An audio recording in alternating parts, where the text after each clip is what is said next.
Shalom à tous et très heureux de vous retrouver dans cette nouvelle vidéo, la paracha en question.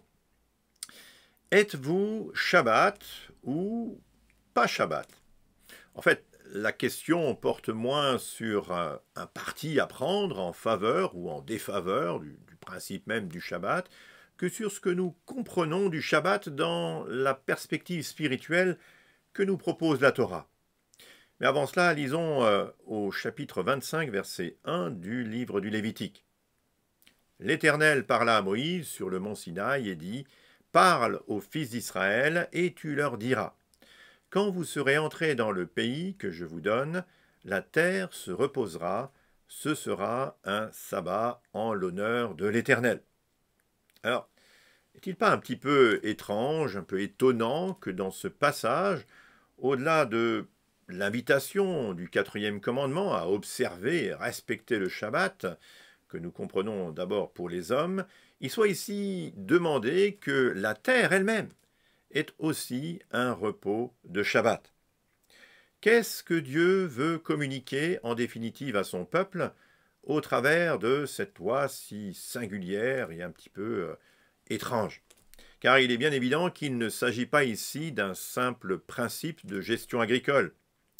Et pour nous qui vivons des milliers d'années après, peut-être même bien loin d'un quelconque champ de pommes de terre, que signifie cette ordonnance concernant une terre cultivée, une terre agricole? Cette prescription peut d'autant plus surprendre que cette loi, ici donnée depuis le mont Sinaï, va réellement concerner le peuple qu'une fois que celui-ci sera entré dans le pays de la promesse. Qu'en déduire alors pour notre vie aujourd'hui, nous qui vivons bien loin de tout cela, nous qui sommes probablement bien loin de la terre que cela concerne?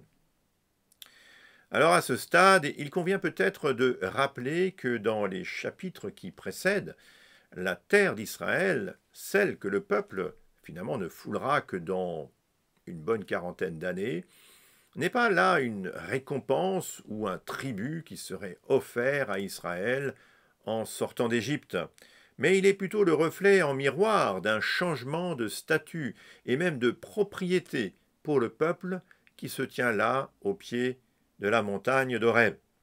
En effet, Dieu a racheté son peuple de l'esclavage du péché et même de l'oppression de ses maîtres égyptiens au moyen du sang de l'agneau versé sur les linteaux des portes des maisons. Souvenez-vous, c'est l'histoire même de Pessah, de la Pâque. Les dieux d'Égypte ont été jugés et même vaincus par la puissance de Dieu. Le peuple d'Israël a été arraché de la terre de ses oppresseurs et il prend à présent le chemin de la terre de Canaan, de son nouveau maître, finalement, qui n'est autre que Dieu lui-même. Alors, dans une perspective spirituelle, notre propre sortie d'Égypte nous a fait changer de statut pour appartenir à Dieu, au Dieu d'Israël. La terre de la promesse est donc bien plus qu'un champ dans le Néguev ou même en Galilée. Poursuivons notre lecture au chapitre 25, verset 3 du Lévitique. Pendant 6 années, tu ensemenceras ton champ, pendant 6 années, tu tailleras ta vigne, et tu en recueilleras le produit. Mais la 7e année, il y aura un sabbat, un repos total pour la terre, un sabbat en l'honneur de l'Éternel. Tu n'ensemenceras pas ton champ, et tu ne tailleras pas ta vigne. Tu ne moissonneras pas ce qui proviendra des grains tombés de ta moisson, et tu ne vendangeras pas les raisins de ta vigne non taillés. Ce sera une année de repos total pour la terre. Grâce au repos de la terre, vous aurez de la nourriture, toi, ton serviteur, ta servante, le salarié et le résident temporaire qui séjourne avec toi. Ton bétail et les animaux qui sont dans ton pays, tout son produit servira de nourriture. Alors, la mise en jachère des terres agricoles, la 7e année, est souvent considérée comme finalement le moyen de permettre une forme de régénération naturelle du sol et donc même de s'assurer d'une meilleure productivité ultérieure de tout ce terrain. Cela étant, le Shabbat de la terre, la Shemitah, n'a pas ici pour objet d'accroître la productivité d'une façon ou d'une autre des parcelles qui seraient cultivées. L'objectif est en fait tout autre. Le repos de la terre pendant une année entière est à mon sens assez anecdotique au regard de ce que cela sous-entend pour ceux qui finalement sont réellement les premiers concernés, à savoir les hommes, bien sûr, les serviteurs et même jusqu'aux bestiaux. Alors, plusieurs principes, à mon sens, se dégagent de cette ordonnance qui peut avoir, d'une certaine façon, une apparence un peu technique, n'est-ce pas? Premièrement, les hommes sont les gestionnaires d'une terre qui appartient en définitive à Dieu. L'observance de la Shemitah, la prescription du Shabbat, en fait, pour les terres, n'est finalement que le reflet d'une soumission des Israélites au Shabbat qui se veut hebdomadaire. Deuxièmement, eh bien, cette observance est un pas de foi qui apprend finalement à l'Israélite à faire une confiance totale en son Dieu pour, d'une part, sa subsistance, dès lors qu'une année de jachère pourrait, pour les terres, engendrait forcément, ou en tout cas potentiellement, une perte de revenus, voire peut-être même davantage. En tout cas, une leçon à retenir pour l'Israélite dans sa foi.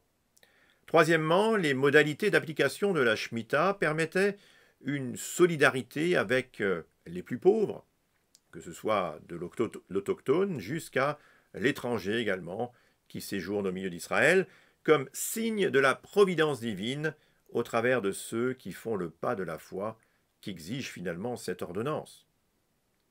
Alors de nos jours, de quelle manière l'ordonnance du Shabbat peut-elle résonner? En réalité, cette ordonnance n'a de sens véritable que pour ceux qui ont spirituellement quitté la terre d'esclavage du péché que représentait l'Égypte, en tout cas dans notre récit de l'Exode, et ceux pour entrer finalement dans la terre de la promesse. L'année sabbatique, la Shemitah, est bien entendu une résurgence du Shabbat qui clôt la semaine de la création ou qui vient au terme, plus prosaïquement, des 6 journées de travail de l'homme sur la terre. Le Shabbat, pour l'homme, est comme une suspension de son temps, l'expression d'un renoncement à tout effort de sa part pour entrer finalement dans le repos véritable de Dieu. Une confiance absolue dans la providence divine, dans son intervention, et au-delà, une confiance dans les efforts, mais les efforts de Dieu seul, pour pourvoir à sa rédemption. Ainsi, le Shabbat hebdomadaire lève un coin du voile de ce qu'est le monde à venir. L'homme qui s'y soumet y fait grandir sa foi et la proclame d'une certaine façon comme un flambeau. La Shemitah comporte cependant une dimension supplémentaire qui amène d'une certaine manière le croyant à s'affranchir de sa dépendance de la terre, c'est-à-dire du produit de son travail pour se reposer en Dieu, de qui il dépend pour toute chose. Dieu, propriétaire de celui qu'il a racheté à Pessah, n'est pas avare de sa grâce, et il nous rappelle que c'est lui le véritable propriétaire de toute chose. Il veut, d'une certaine façon, en cette année sabbatique, nous apprendre à exercer la même grâce envers ceux qui vivent à nos côtés et qui ne jouissent peut-être pas de la même bonté ou de la même providence que nous. Que ce soit alors lors du Shabbat, de chaque Shabbat même, lors de l'année sabbatique ou même lors du Yovel, le jubilé, qui s'inscrit dans la même perspective dans notre paracha, eh bien, l'ordonnance divine vise à nous inculquer la vraie liberté en Dieu. Dieu qui nous a rachetés en Yeshua, le Mashiach. Dieu à qui nous appartenons à présent en vertu d'un salut éternel qui est l'œuvre de Dieu. Enfin, Dieu qui nous a fait la promesse et qui souhaite que nous en vivions pleinement, aujourd'hui encore, et ce, en attendant son retour. Alors, dans cette perspective encore à venir, êtes-vous Shabbat ou n'êtes-vous pas Shabbat? Moi, en tout cas, oui, je suis Shabbat. Et vous? Alors, shalom à tous et à bientôt dans la paracha en question.